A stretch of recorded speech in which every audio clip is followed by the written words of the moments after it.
সম্মানিত বন্ধুরা, আসসালামু আলাইকুম। ১০০ বছর আগে এক ভয়ঙ্কর সত্য চাপা পড়ে গিয়েছিল ইতিহাসের অন্ধকারের ভেতর। একটি কাল কোঠরি, যেখানে মানুষ ঢুকত কিন্তু আর কখনো ফিরে আসত না। লোকজন বলে সেই কোঠরির দেয়াল আজও নাকি কান্নার শব্দ শোনায়, আর গভীর রাতে কেউ যদি ভুল করে সেখানে যায়, সে শুধু ভয় পায় না, সে অনুভব করে কেউ একজন তাকে অনুসরণ করছে খুব কাছ থেকে, ঠিক তার নিঃশ্বাসের পেছনে। আপনি কি নিশ্চিত আপনার খাটের নিচে এখন কেউ নেই? আজ আমরা আপনাদের নিয়ে যাচ্ছি এমন এক জায়গায় যেখানে ভয় শুধু গল্প না, ভয় একটা ইতিহাস, একটা অভিশাপ আর একটা অসমাপ্ত বিচার।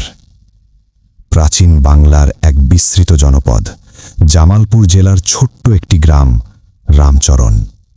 দিনের বেলায় জায়গাটা একদম সাধারণ, সবকিছু স্বাভাবিক, মানুষজন তাদের দৈনন্দিন কাজে ব্যস্ত।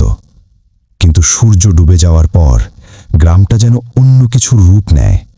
রাস্তা ফাঁকা হয়ে যায়, দরজা জানালা বন্ধ হয়ে যায়, আর বাতাসে ভেসে বেড়ায় এক অদ্ভুত নিস্তব্ধতা, যেন কেউ কথা বলতে ভয় পাচ্ছে। এই গ্রামের মাঝেই দাঁড়িয়ে আছে এক পুরনো রাজবাড়ি, ভাঙা দেয়াল, শ্যাওলা ধরা সিঁড়ি, আর সময়ের কাছে হেরে যাওয়া এক নিঃসঙ্গ স্থাপনা।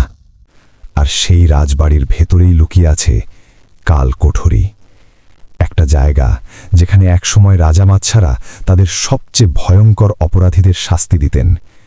কিন্তু লোকমুখে শোনা যায় সেখানে শুধু অপরাধীরাই মারা যায়নি, অনেক নির্দোষ মানুষও সেখানে আটকা পড়ে নিষ্ঠুর মৃত্যুর শিকার হয়েছিল।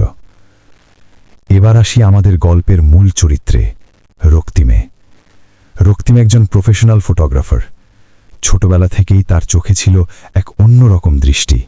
সে শুধু ছবি তোলে না, সে গল্প খুঁজে বের করে ছবির ভেতর। পুরনো, পরিত্যক্ত, ইতিহাসের ধ্বংসাবশেষ, এসব জায়গার প্রতি তার এক অদ্ভুত টান ছিল। মাত্র ১৫ বছর বয়সেই সে একটি ফটোগ্রাফি অ্যাওয়ার্ড জিতে নেয়। কিন্তু বাস্তবতা ছিল কঠিন। এই পেশায় টিকে থাকা সহজ ছিল না। টাকা পয়সার টানাপোড়েন চলছিলই। ঠিক তখনই একদিন সে পুরনো একটি ভাস্কর্যের কিছু রহস্যময় ছবি তোলে, যেগুলো বিক্রি করে সে পায় অনেক বড় অঙ্কের টাকা। এই সাফল্য তার ভেতরের ভয়কে মুছে দেয় আর জন্ম দেয় এক নতুন সাহসের। সে সিদ্ধান্ত নেয় এবার আরও গভীর, আরও ভয়ঙ্কর, আরও অজানা জায়গায় যাবে। আর ঠিক তখনই তার কানে আসে একটি নাম, কাল কোঠরি। রক্তিমার দেরি করেনি। ক্যামেরা, ট্রাইপড আর প্রয়োজনীয় সবকিছু গুছিয়ে সে রওনা দেয় রামচরণ গ্রামের উদ্দেশ্যে। শহরের কোলাহল পেছনে ফেলে যখন সে গ্রামে পৌঁছাল, তখন বিকেল প্রায় শেষ। সূর্যের শেষ আলোটা যেন ধীরে ধীরে অদৃশ্য হয়ে যাচ্ছিল। গ্রামের পরিবেশটা কেমন যেন অস্বাভাবিক ঠেকছিল। সবকিছু আছে, কিন্তু প্রাণ নেই। রক্তিম একটি চায়ের দোকানে গিয়ে কাল কোঠরির কথা জিজ্ঞেস করতেই চারপাশের মানুষজন হঠাৎ চুপ হয়ে গেল। একজন বৃদ্ধ কাঁপা গলায় বলল, বাবু, ওদিকে যাইয়েন না, রাতে গেলে কেউ আর ফিরে আসে না। আরেকজন ফিসফিস করে বলল, যারা গেছে তারা আর মানুষ হয়ে ফিরে নাই। কিন্তু রক্তিম খেয়াল করল, তাদের চোখে ভয় আছে ঠিকই, কিন্তু সেই ভয়টা যেন পুরোপুরি সত্যিকারের না। কিছু একটা লুকোনো আছে, কিছু একটা গোপন সত্য। সে সিদ্ধান্ত নিল আজ রাতেই সে সেখানে যাবে। রাত ১২টা, চারদিক নিঃশব্দ, শুধু ঝিঝি পোকার ডাক আর মাঝে মাঝে দূরে কুকুরের হাউমাউ। রক্তিম এসে দাঁড়ালো সেই কাল কোঠরির সামনে, বড় মরিচা ধরা লোহার দরজা। সে ধীরে ধীরে দরজাটা ঠেলে ভেতরে ঢুকল। ভেতরে ঢুকতেই ঠান্ডা স্যাঁতস্যাঁতে একটা বাতাস তার শরীর শিউরে দিল। মনে হচ্ছিল এই দেয়ালগুলো যেন অনেক কিছু দেখেছে, অনেক কিছু লুকিয়ে রেখেছে। সে ক্যামেরা অন করে ছবি তুলতে শুরু করল। প্রতিটা ক্লিকে যেন ইতিহাসের একটা করে স্তর উঠে আসছিল। হঠাৎ অন্ধকারের ভেতর থেকে কিছু নড়াচড়া চোখে পড়ল। সে টর্চের আলো ফেলতেই দেখল সাদা কাপড় পরা কয়েকটা অদ্ভুত মূর্তি ধীরে ধীরে তার দিকে এগিয়ে আসছে। তাদের মুখ দেখা যাচ্ছে না, তারা অদ্ভুত শব্দ করছে, যেন তাকে ভয় দেখানোর চেষ্টা করছে। কিন্তু রক্তিম থামল না। সে আলোটা আরও জোরালো করল, আর ঠিক তখনই সত্যিটা সামনে এলো। ওগুলো ভূত না, গ্রামেরই কিছু লোক যারা ইচ্ছে করে ভূত সেজে থাকে। মানুষকে ভয় দেখিয়ে তারা এই জায়গাটা ফাঁকা রাখে, আর সুযোগ পেলে রাজবাড়ির ভেতরের লুকোনো পুরনো জিনিসপত্র চুরি করে।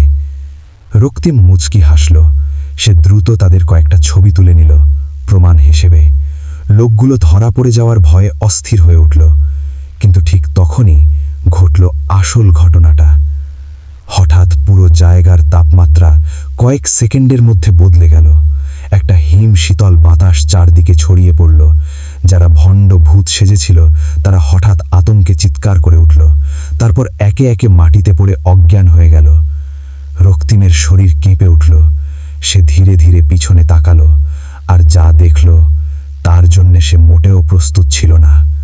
দেয়ালের ভেতর থেকে ধীরে ধীরে বেরিয়ে আসছে একটা ছায়ামূর্তি। তার শরীরে ছেঁড়া পুরনো পোশাক, হাতে ভারী লোহার শেকল, আর চোখ থেকে বেরোচ্ছে নীলাভ এক অদ্ভুত আলো। মনে হচ্ছিল সে মানুষ না, কিন্তু পুরোপুরি অমানুষও না। রক্তিমের হাত কাঁপছিল, কিন্তু সে পালালো না, বরং সে তার ক্যামেরা তুলল। Click, click, click. প্রতিটা ছবি যেন সময়কে থামিয়ে দিচ্ছিল। মূর্তিটা ধীরে ধীরে তার দিকে এগিয়ে এলো। হঠাৎ এক অদ্ভুত কর্কশ কিন্তু কষ্টভরা শব্দ শোনা গেল। আমাকে কেউ শোনেনি। রক্তিম গভীর শ্বাস নিল। তার ভয় ছিল, কিন্তু তার সাহস আরও বড় ছিল। সে ধীরে ধীরে বলল, আমি শুনছি, তোমার কথা আমি সবাইকে জানাবো।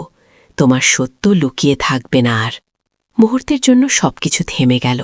তারপর মূর্তিটার চোখ থেকে ধীরে ধীরে জল গড়িয়ে পড়তে লাগল। রক্তিম ক্যামেরার ফ্ল্যাশ চালু করল।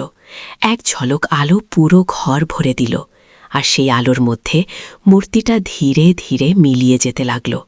যাওয়ার আগে সে তার হাত তুলল, যেন আশীর্বাদ দিচ্ছে। তারপর সবকিছু আবার নিস্তব্ধ। ভোর হয়ে গেল। পুলিশ এসে ওই অজ্ঞান হয়ে থাকা ভণ্ড লোকগুলোকে ধরে নিয়ে গেল। সব সত্য বের হয়ে এলো। রক্তিম তার ক্যামেরায় বন্দি করে নিয়ে এলো এক অবিশ্বাস্য সত্য, এক নির্দোষ আত্মার ১০০ বছরের অপেক্ষার গল্প। যখন সে ছবিগুলো প্রকাশ করল, পুরো দেশে হইচই পড়ে গেল। কেউ বিশ্বাস করতে পারছিল না এত স্পষ্টভাবে কেউ কখনো এমন কিছু ক্যামেরায় ধরতে পেরেছে। এই ছবিগুলোই বদলে দিল রক্তিমের জীবন। সে পেল খ্যাতি, টাকা, পরিচিতি, কিন্তু সবচেয়ে বড় কথা, সে এক আত্মাকে মুক্তি দিয়েছিল। আর আজও লোকজন বলে কালকঠরির ভেতর আর কোনো কান্নার শব্দ শোনা যায় না, কারণ সেই অপেক্ষা অবশেষে শেষ হয়েছে। সবাই ভালো থাকবেন, সুস্থ থাকবেন, আর রাতে ঘুমানোর আগে একবার খাটের নিচে তাকাতে ভুলবেন না। কে জানে।